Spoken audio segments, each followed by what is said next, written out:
find it? Just fished him right out of the water.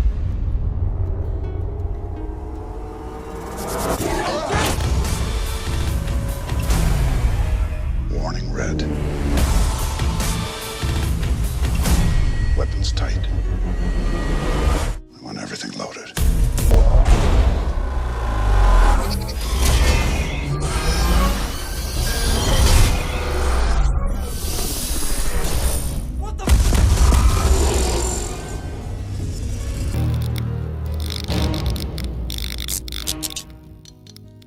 सन 2005 में वैज्ञानिकों ने एक दूर स्थित ग्रह की खोज की जिसका वातावरण पृथ्वी से लगभग पूरी तरह मेल खाता था। इस रहस्यमयी ग्रह को नाम दिया गया प्लेनेट जी। इसके ठीक एक साल बाद 2006 में नासा ने अब तक का सबसे शक्तिशाली ट्रांसमिशन डिवाइस तैयार किया जो पुराने किसी भी डिवाइस से 5 गुना अधिक ताकतवर था। इसी के साथ एक अभूतपूर्व मिशन की शुरुआत हुई जिसका उद्देश्य था उस अनजान ग्रह से संपर्क स्थापित करना। इस मिशन को नाम दिया गया था द बीकन प्रोजेक्ट। इस प्रोजेक्ट के तहत वैज्ञानिकों ने प्लेनेट जी की ओर सिग्नल भेजने की योजना बनाई ताकि यदि वहां कोई बुद्धिमान सभ्यता मौजूद हो तो वे हमारी उपस्थिति को महसूस कर सकें। इसके लिए हवाई आइलैंड की पहाड़ियों पर विशालकाय डिश एंटेनाज लगाए गए जो हर 24 घंटे में एक बार एक बेहद शक्तिशाली सिग्नल प्रसारित करते थे। ये सिग्नल सबसे पहले अंतरिक्ष में मौजूद एक सैटेलाइट तक पहुंचता जो उसे एम्पलीफाइड करके प्लेनेट जी की दिशा में ट्रांसमिट कर देता था।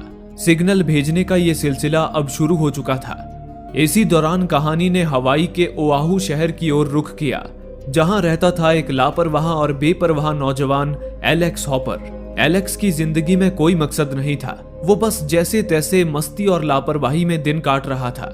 लेकिन उसी दिन उसकी नजर पड़ी समैंथा नाम की एक खूबसूरत लड़की पर और पहली नजर में ही उसका दिल उस पर आ गया। उसे इम्प्रेस करने के चक्कर में एलेक्स ने सारी हदें पार कर दी। नतीजा ये हुआ कि वो अरेस्ट हो गया। गनीमत ये रही कि उसका भाई स्टोन हॉपर यूएस नेवी का एक कमांडर था जो हमेशा की तरह इस बार भी उसे मुसीबत से बाहर निकाल लाया।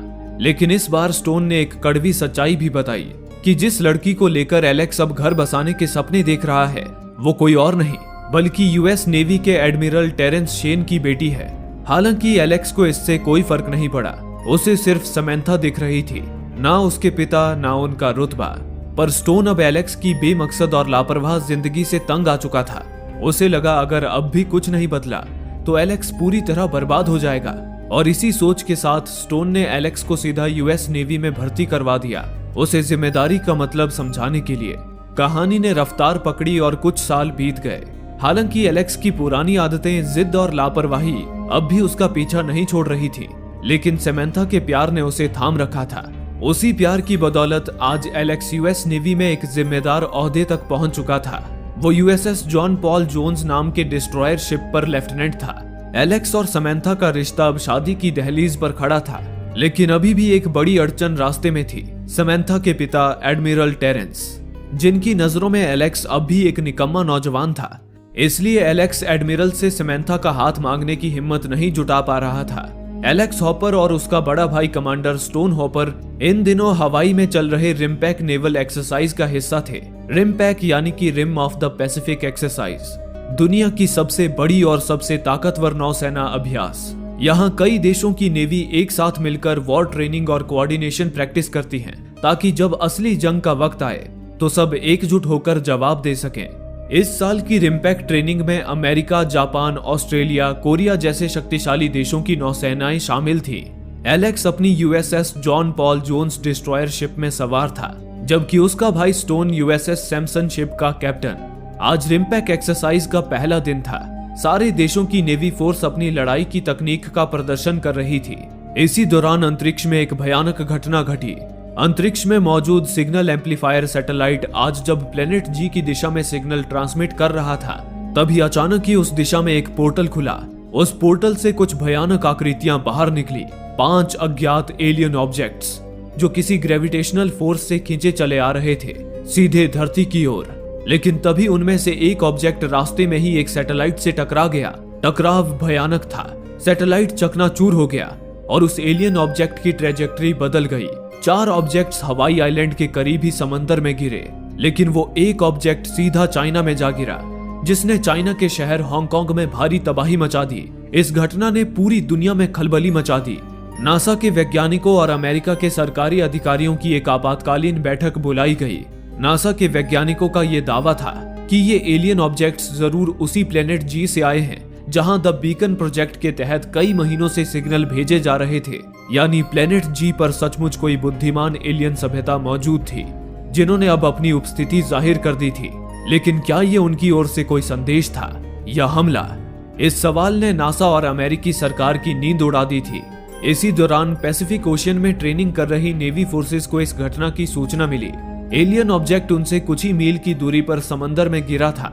एलेक्स की शिप के कैप्टन ने एलेक्स के भाई स्टोन और एक जापानीज शिप के साथ तालमेल बनाया और तीनों लड़ाकू जहाज हालात का जायजा लेने घटना स्थल की ओर रवाना हो गए। दूसरी ओर नासा को चाइना से एक महत्वपूर्ण जानकारी मिली। हांगकांग में जो एलियन ऑब्जेक्ट गिरा था वो किसी अज्ञात तत्व या अननोन एलिमेंट से बना हुआ था जो पृथ्वी पर कहीं नहीं पाया जाता। वो किसी तरह की कम्युनिकेशन डिवाइस लग रही थी। हालांकि क्रैश में वो डिवाइस पूरी तरह तबाह हो चुकी थी। लेकिन अब सवाल उठता था, आखिर एलियंस ने पृथ्वी पर कम्युनिकेशन डिवाइस क्यों भेजी थी? क्या वो किसी से संपर्क करना चाहते थे, मगर किससे? दूसरी ओर एलेक्स और स्टोन जापानीज शिप के साथ लगातार घटना स्थल की ओर बढ़ रहे थे।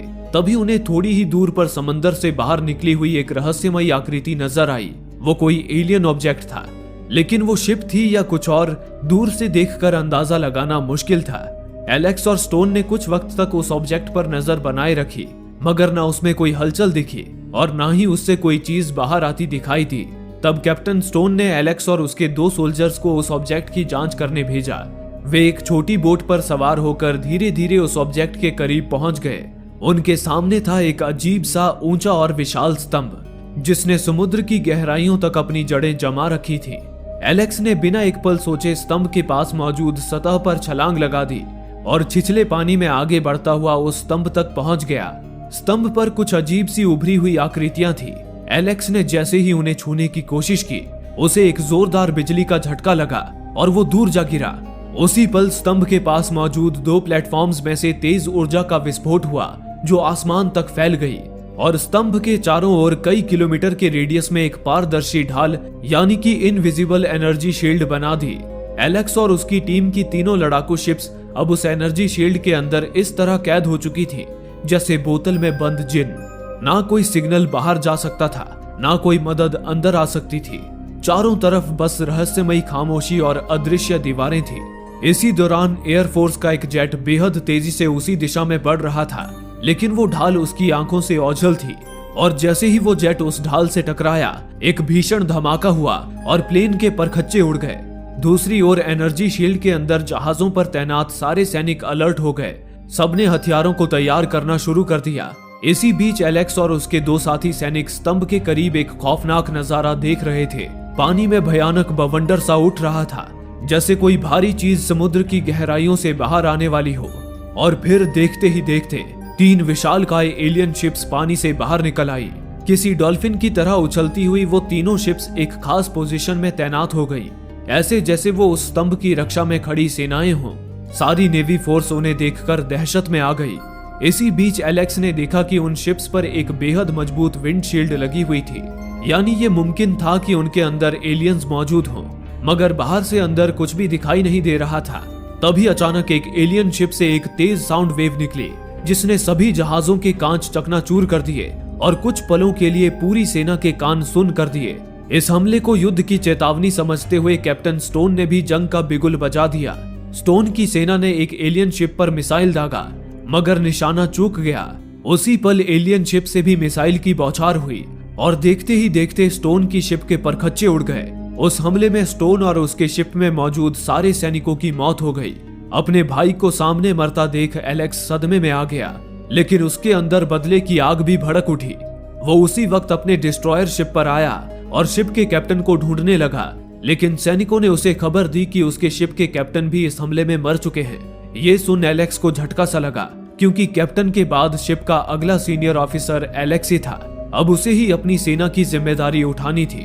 ये सुनकर पहले तो एलेक्स थोड़ा घबरा गया, लेकिन भाई की मौत का बदला लेने को वो तड़प रहा था। एलेक्स ने अपनी टीम को हथियार लोड करने का आदेश दिया अब वो पूरी ताकत से उस एलियन शिप पर हमला करने के लिए तैयार था। एलेक्स की शिप को तैयार होता देख जापानीज शिप के कैप्टन नगाता ने भी अपनी टीम को अलर्ट कर दिया ताकि वो भी एलेक्स का साथ दे सके। हालांकि पिछले हमले के बाद एलियन शिप्स पूरी तरह शांत थी, लेकिन जैसे ही एलेक्स और नगाता ने अपने अपने शिप्स के हथियार उस एलियंस की ओर मोड़े, वो एलियन शिप अचानक फिर से हरकत में आ गई। उसने मिसाइल्स की बौछार कर नगाता के शिप को ध्वस्त कर दिया। हालांकि नगाता और उसकी टीम ने पानी में कूदकर अपनी जान बचा ली, पर अब एलेक्स समझ चुका था कि कोई भी जल्दबाजी और गुस्से में लिया गया फैसला उसकी और पूरी सेना की जान ले सकता है। ऐसे में उसने खुद को शांत किया और हथियार उस शिप पर से हटा लिए। वो शिप एक बार फिर शांत हो गया। एलेक्स नगाता और उसके बचे हुए सैनिकों को रेस्क्यू कर अपने शिप पर ले आया। उसी पल एलियंस में फिर हरकत हुई। उस स्तंभ से एक स्पेस शटल जैसी आकृति और 3 घूमते हुए गोल ड्रोन्स बाहर निकले और सीधा शहरी आबादी की ओर बढ़ गए। ये ड्रोन्स, जिन्हें अब श्रेडर ड्रोन्स कहा जा रहा था, असल में डिस्ट्रॉयर्स थे। जैसे ही ये किसी मिलिट्री या इलेक्ट्रॉनिक वेपन को डिटेक्ट करते और उन्हें जरा सा भी खतरा महसूस होता तो ये तुरंत उसे तबाह कर देते थे, फिर चाहे वो गाड़ियां हो, हेलीकॉप्टर्स हो या इंसान। आसपास के इलाके में वे ड्रोन्स भयंकर तबाही मचा रहे थे। इसी दौरान एलेक्स की गर्लफ्रेंड समैंथा हवाई के ओआहू आइलैंड की पहाड़ियों पर आई हुई थी। समैंथा एक फिजियोथेरेपिस्ट थी जो एक retired army veteran Mick Canals के साथ एक पहाड़ी ट्रैक पर जा रही थी। मिक एक जंग में अपने दोनों पैर गंवा चुका था। उसे अब प्रोस्थेटिक लेग्स की मदद से चलना सीखना था और समैंथा उसे इसी नई जिंदगी में ढलने में मदद कर रही थी। ओआहू आइलैंड भी एलियंस की इनविजिबल शील्ड के अंदर था, जिस कारण वहां भी सिग्नल पूरी तरह से ब्लॉक हो चुका था। तभी समैंथा और मिक ने उस एलियन शिप को जाते देखा। वे सन्न रह गए। इतने में ही लोकल पुलिस की एक यूनिट वहां आई। उन्होंने समैंथा और मिक को बताया कि इस इलाके में एलियन का हमला हुआ है। पुलिस ने उन दोनों को घर लौट जाने को कहा और आगे ऑब्जर्वेटरी की तरफ चल दिए। उधर एलियन शिप सीधा ऑब्जर्वेटरी के पास आकर लैंड हुआ। हैच खुलते ही उसमें से निकले आर्मर सूट पहने कुछ एलियंस, बिल्कुल चुप लेकिन जानलेवा इरादों के साथ। उन्होंने एक पल भी गवाए बिना ऑब्जर्वेटरी पर हमला बोल दिया। शांत माहौल अब चीखों से भर चुका था। इसी बीच लोकल पुलिस यूनिट उसी दिशा में बढ़ रही थी, बिल्कुल बेखबर कि वो किस मौत के मुहाने पर हैं। तभी एक एलियन झटके से सामने आया और जोरदार घूंसा मारकर गाड़ी का शीशा चकनाचूर कर दिया। बिजली की रफ्तार से हमला कर उसने सभी पुलिस वालों को पल भर में ही खत्म कर डाला। इसी दौरान उधर एलेक्स की टीम को एक चौंकाने वाली चीज मिली। समंदर में बहकर आया आर्मर सूट पहना एक एलियन। सारे सोल्जर्स ये देखने के लिए बेताब थे कि आखिर उस आर्मर सूट के अंदर से क्या निकलेगा। तभी एलेक्स ने उसका हेलमेट निकाला। जो दृश्य सामने आया उसे देख सभी के अंदर डर की ठंडी लहर सी दौड़ गई। वो इंसानी आकार का एक एलियन था। उसके चेहरे की बनावट कुछ हद तक इंसानों जैसी थी, लेकिन उसकी दाढ़ी कांटे जैसी नुकीली थी और हाथ की उंगलियां भी बेहद अजीब लग रही थी। एलेक्स ने उसकी आंखें खोली और उनमें टॉर्च की रोशनी डाली। उसकी आंखें गहरी काली नजर आ रही थी। तभी अचानक उसकी आंखों ने गिरगिट की तरह रंग बदल लिया। एलियन अचानक जाग उठा और अपने चौड़े हाथों से एलेक्स के चेहरे को जकड़ लिया। जैसे ही एलियन ने एलेक्स को छुआ, एलेक्स को उसके दिमाग की तस्वीरें दिखने लगी। उसे एलियंस की पूरी योजना समझ में आ गई कि वे पृथ्वी पर हमला करने की तैयारी कर रहे हैं। इतने में ही एलेक्स के साथियों ने उस एलियन को एलेक्स से दूर खींच लिया, लेकिन उसी पल शिप में एक जोरदार धमाका हुआ। धुएं और आवाज के बीच शिप का दरवाजा टूटा और उस एलियन के साथी अंदर घुस आए। हैरानी की बात ये थी कि उन्होंने किसी को कोई नुकसान नहीं पहुंचाया, बस अपने घायल साथी को उठाया और चुपचाप वहां से निकल गए, जैसे कि उन्हें एलेक्स और उसकी टीम बिल्कुल दिख ही नहीं रही हो। एलेक्स को ये बहुत अजीब लगा। हालांकि इस वक्त वो एलियंस का मकसद जानकर पहले से ही दहशत में डूब चुका था। दूसरी ओर नासा ने जांच में एलियंस के हवाई द्वीप में आने के मंसूबे का पता लगा लिया था। दरअसल एलियंस अपनी सेना को सिग्नल भेजकर उन्हें युद्ध के लिए पृथ्वी पर बुलाना चाहते थे, मगर उनका कम्युनिकेशन सिस्टम चाइना में क्रैश होकर तबाह हो चुका था। इसलिए इस वक्त उन्होंने हवाई द्वीप पर कब्जा कर लिया था, क्योंकि वहां द बीकन प्रोजेक्ट का पावरफुल ट्रांसमीटर था जिसे वे मॉडिफाई कर रहे थे ताकि उसके जरिए अपने प्लेनेट के लोगों तक सिग्नल भेज सके। लेकिन ये बात डराने वाली थी, क्योंकि इस वक्त तो एलियंस के केवल 5 शिप्स ही धरती पर आए थे जिन्होंने इतनी तबाही मचा दी। लेकिन तब क्या होगा अगर एलियंस अपने प्लेनेट के लोगों से संपर्क करने में कामयाब हो जाते हैं? तब ना जाने कितने एलियंस पृथ्वी पर हमला करेंगे और पृथ्वी से इंसानों का वजूद मिटा देंगे। ये जानकारी पाकर सारे लोग डरे हुए थे। दूसरी ओर समंथा मिक के साथ ऑब्जर्वेटरी की ओर बढ़ रही थी। तभी एक आदमी भागता हुआ उनके पास आया। वो काफी घबराया और डरा हुआ था। उसका नाम था कैल ज़पाटा, जो द बीकन प्रोजेक्ट का एक साइंटिस्ट था। उसने समंथा और मिक को बताया कि एलियंस ने उनकी ऑब्जर्वेटरी पर कब्जा कर लिया है। उन्होंने सभी वैज्ञानिकों को मार डाला और अब वे अपने प्लेनेट पर सिग्नल भेजने की तैयारी कर रहे हैं। ये सुनकर समंथा और मिक सन्न रह गए। कैल ने आगे बताया कि उनका डीप स्पेस सैटेलाइट, जो सिग्नल को एम्पलीफाई करता है, हर 24 घंटे में सिर्फ एक बार एक खास पोजीशन पर आता है।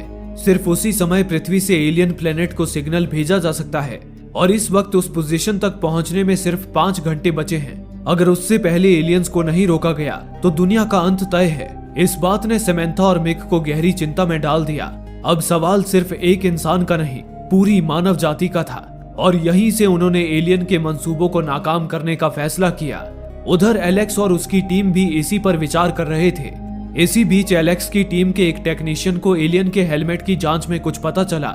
उसने एलेक्स को लेपर्ड गेको कहे जाने वाली छिपकली की इमेज दिखाई। उस छिपकली की आंखें एलियन की आंखों से बिल्कुल मेल खा रही थी। टेक्नीशियन ने एलेक्स को बताया कि ये छिपकली सनलाइट के प्रति काफी सेंसिटिव होती है और एलियन का वो हेलमेट सन ग्लास की तरह है, लेकिन बहुत एडवांस। उसके अंदर नमी है और हल्की ऑक्सीजन भी। इन सब से ये साबित होता है कि एलियंस भी सूरज की रोशनी के प्रति काफी सेंसिटिव हैं।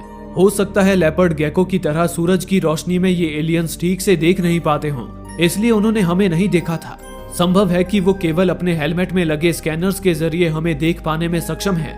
एलेक्स को अब एलियंस की एक कमजोरी तो पता चल चुकी थी। एलियंस सीधे उन्हें देख नहीं सकते थे। वे बस हथियारों को डिटेक्ट करके खतरे का पता लगाते थे और हमला करते थे। एलेक्स ने एलियंस की इस कमजोरी के बलबूते उन्हें खत्म करने का ठान लिया।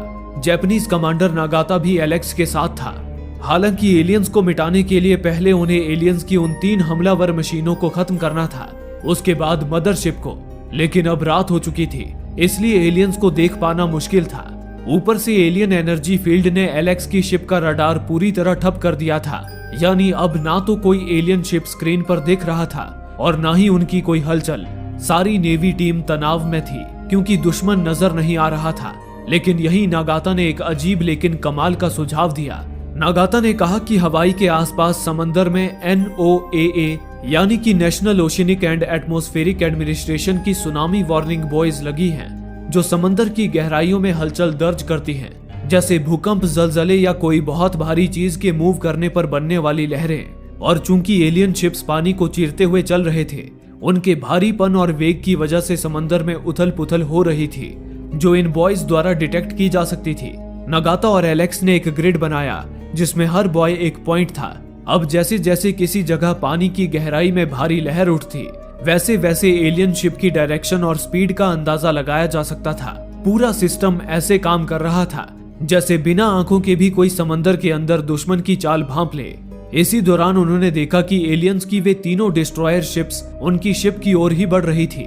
शायद उन्हें खतरे का अंदेशा हो गया था। वे एक पैटर्न में आगे बढ़ रहे थे। एलेक्स और नागाता ने उनके आगे बढ़ने के पैटर्न को समझ लिया। उन्होंने सही समय और पोजीशन देखकर एक ही बार में एलियंस के 2 शिप्स को उड़ा दिया। एलेक्स और उसकी पूरी टीम के अंदर खुशी की लहर दौड़ गई। अब उन्हें उम्मीद थी कि वे एलियंस को हरा सकते हैं।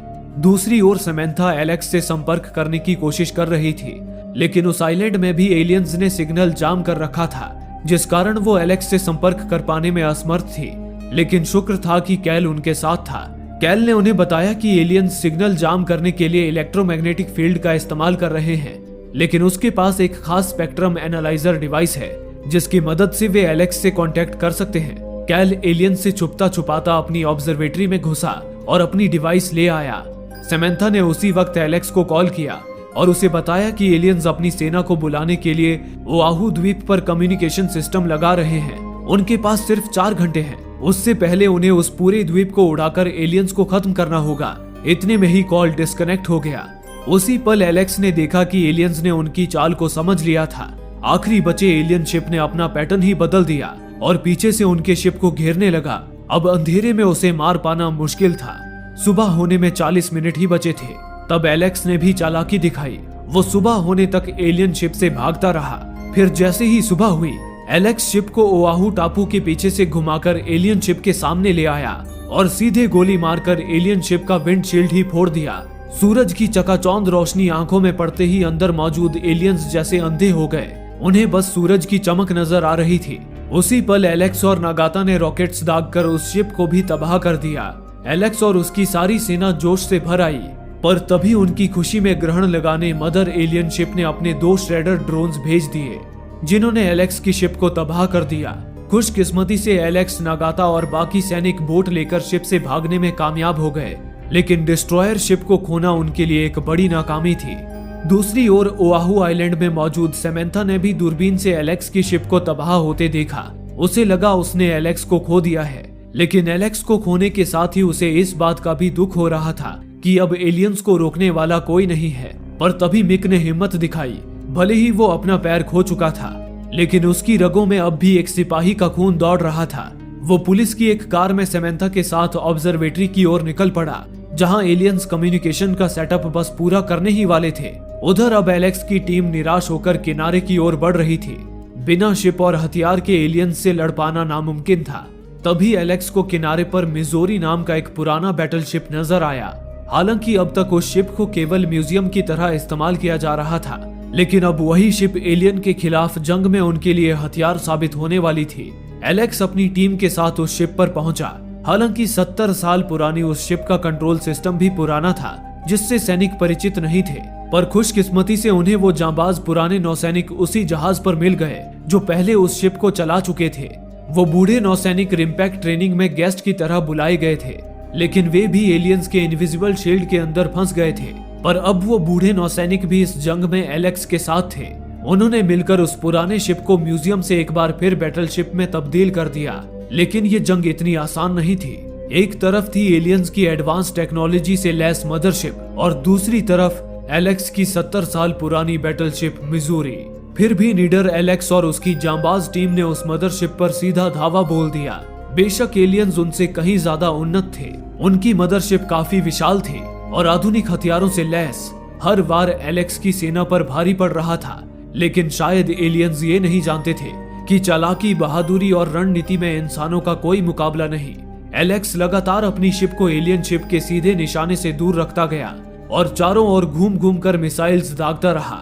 इस तरह आखिरकार उसने एलियन मदरशिप को ध्वस्त कर दिया। मदरशिप के खत्म होते ही इनविजिबल शील्ड भी खत्म हो गई और अब शील्ड के बाहर तैनात नौसेना का रास्ता साफ हो गया। एडमिरल तुरंत हमले के लिए एयरफोर्स को तैयार करने लगा, पर खतरा अभी टला नहीं था।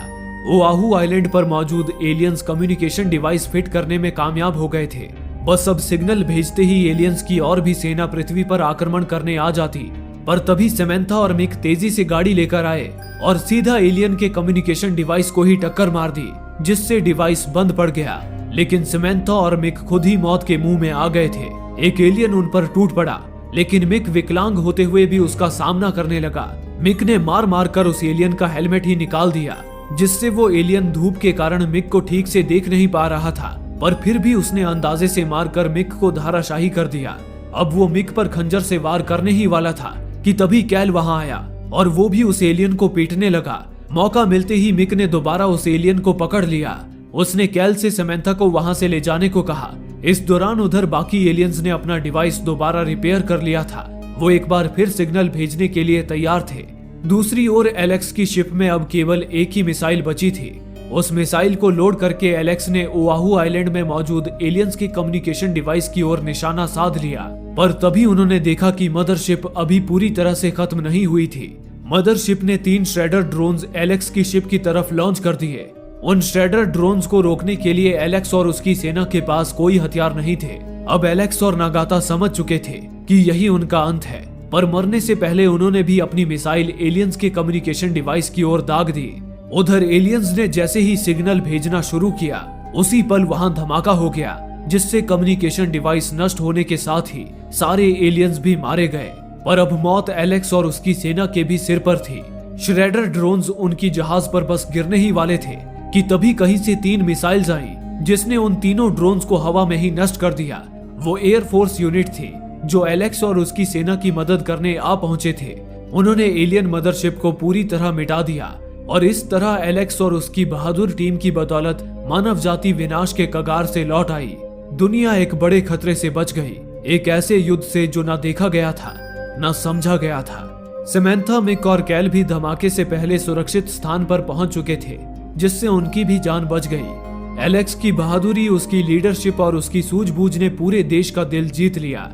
उसने न सिर्फ एक दुश्मन को हराया, बल्कि ये भी साबित कर दिया कि जिम्मेदारी निभाना ही सच्चा साहस है। उसे सम्मानित किया गया एक हीरो की तरह। और अंत में एडमिरल टेरेंस शेन, जिसे कभी एलेक्स निकम्मा और लापरवाह लगता था, वो भी एलेक्स और समैंथा के रिश्ते को अपनाने के लिए तैयार हो गए। और इसी के साथ ये कहानी यहीं खत्म होती है।